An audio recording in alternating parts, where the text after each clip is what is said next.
ছোট মাথা রান্না নিয়ে এসেছি আপনাদের জন্য মেথি শাক ভাজা। মেথি শাকটা কেটে ধুয়ে পরিষ্কার করে নিয়েছি, কড়াই তেল দিয়ে দিয়েছি, একটু আলুও দিয়ে দিয়েছি। মেথি শাক ভাজা করব, এইভাবে করলে খেতে খুবই ভালো লাগে। তেলের ওপর 5 ফোড়ন গোলা শুকনো লঙ্কা দিয়ে দেবো, মেথি শাকটা এবার দিয়ে দেবো।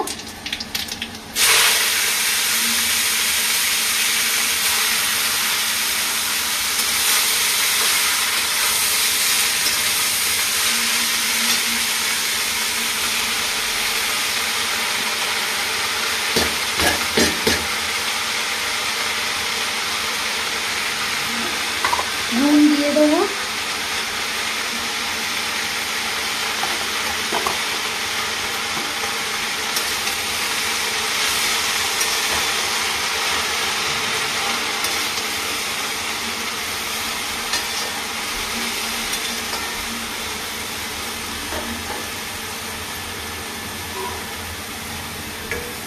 কিছুক্ষণ বাদে ফিরে আসছি।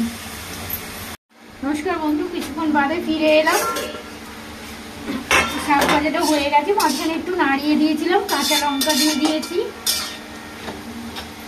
শাক ভাজাটা হয়ে গেছে, মেথি শাক ভাজা। একটু তেল দিয়ে দেবো উপর থেকে।